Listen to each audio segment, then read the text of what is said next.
Hello and welcome to my space. I'm Manur and I speak about my experiences of being a PhD student at Oxford. So, about 7 years ago, I came to the UK to Oxford as a scholarship student for a PhD in oncology. And now it's been a couple of years since I passed, and I have been working in Oxford since. I am an employee at the University of Oxford now. So, I just thought I would jump on here and talk about, was studying at Oxford actually worth it, especially for international students with high aspirations? I did have those high aspirations, still do. Was it actually worth it? So I think the answer is not a straightforward yes or no. Of course, Oxford is a prestigious institute, and a lot of people around the world do want to come here, like I did, and I loved my experience.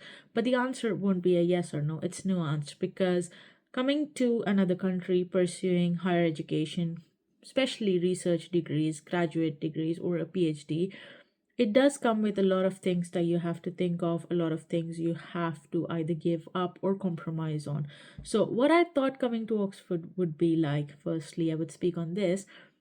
I thought coming from Pakistan, as someone who had never even traveled outside Pakistan before, my idea of coming to Oxford was extremely grand, that it would change my life, that everything beyond that would be solved and I would have made it in life. And initially, it did feel so, like just getting into Oxford, getting a scholarship felt like my biggest achievement. And I'm not going to say it's not an achievement, it is, of course. But what it doesn't do for you, what we think we would come abroad and have like our life sorted, what I did not think, and I think many people not think about this, is that there will be a lot of things that you would be giving up on, especially if you're coming as a PhD student. You're going to be here for 3 or 4 years, or realistically now 4.5 years maybe. So you're giving up on your family life, your community, especially if, like me, you're single, you're moving alone. You'll be doing life alone for a long, long time, unless you have family here or if you are married or move with a spouse. So doing life alone is something I thought I would be strong enough to do, but loneliness did get to me. Other things that I thought that I would be great at would be like, oh, I'm a really good student and I won't really have problems. I've made it here. But coming here, the reality check was like, everybody is absolutely brilliant. The competition is cutthroat, and the feeling of belonging doesn't really ever come because Oxford doesn't magically solve your problem of falling into the trap of comparisons, falling into the trap of, oh, I should be the best, I need to be the absolute greatest at what I do. While you have to, while that's the reality of competition anywhere around the world, but no institute can magically solve it for you or hand over excellence to you. So the hard work actually just begins. Getting in is like the first barrier, and then there's so much that goes on. So it doesn't actually solve problems, it gives you new ways to grow. So what Oxford did give me was the opportunity to grow, to learn about myself, and a great deal of independence. Because I was coming out of my country for the first time, the independence was on another level. While I had lived in hostels in my own country, it wasn't really doing life alone because it was still my own people, still people who speak the same language, people who understand the culture, because you're still in your own country. And living in hostels is like in Pakistan, you have a lot of facilities, your laundry is sorted, there's food available, cooked for you. So a lot of things was still like, I think I was living in a protected bubble, and I did think that life wouldn't change much. If I've done that, I could live alone as well. But no, as much as I thought that, oh, English is not a big barrier for me, I can speak the language, I've been speaking it all my life. There is a cultural shock, there is a difference. Making friends here is really hard. And one of the things that really took its toll on me, which I hadn't really factored in, was the British weather.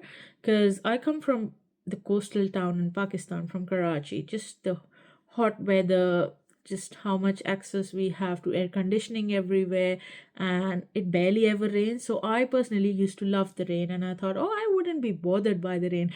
But when you come here and it's raining every day, the weather's gloomy, sun setting at 4 p.m. in the winters, it does get really gray and depressing. It does affect your mood and your work, your productivity. And I realize I'm someone who actually cannot really bear the cold. All these years down the line, I think I've gotten better with tolerance for cold. But these are things that actually do affect you, and I didn't really factor that in.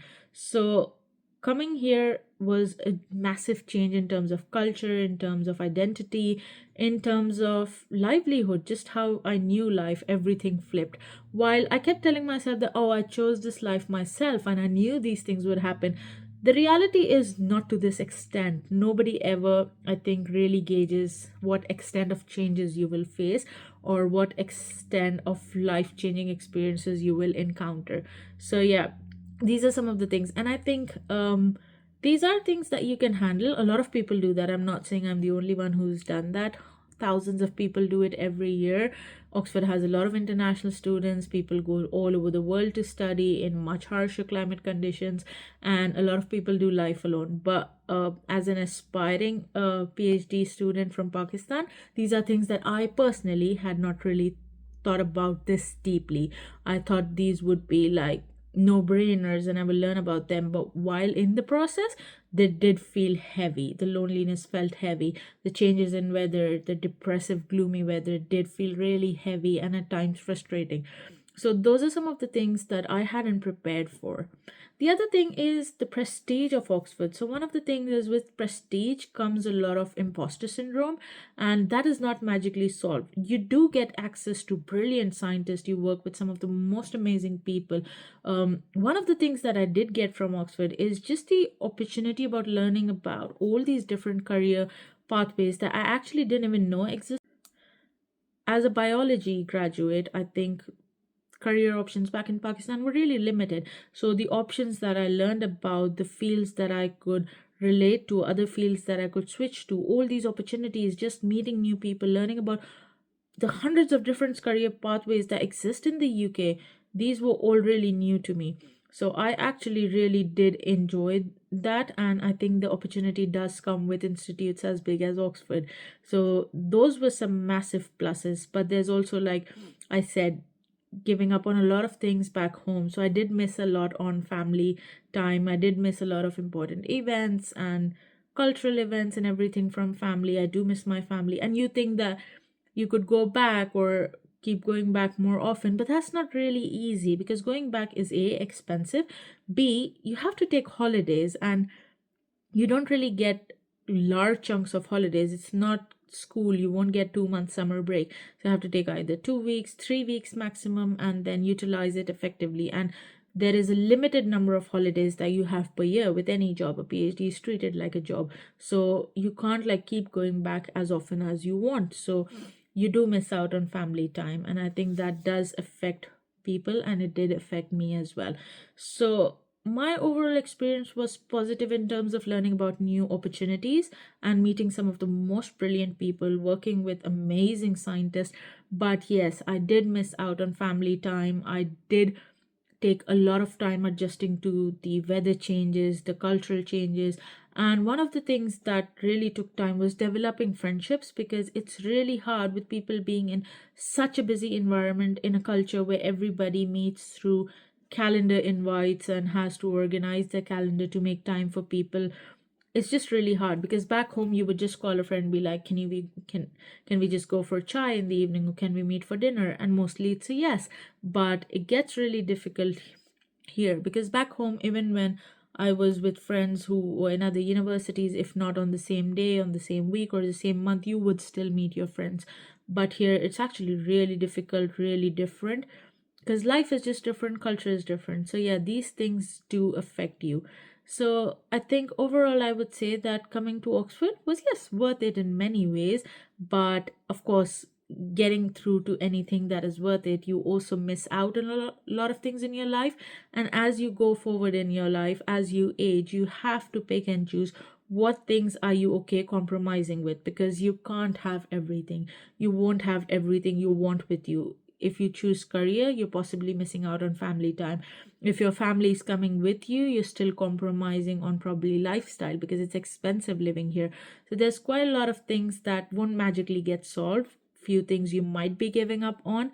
But yeah, getting to some place like Oxford is, I would still say, a bit magical, a bit unreal, but prestige doesn't solve your life problems. And beyond Oxford, once you've graduated, I think from my personal experience, I can say that doors don't magically open. Yes, the name carry prestige, but doors don't magically open, and you still have to work really hard. The hard work never ends.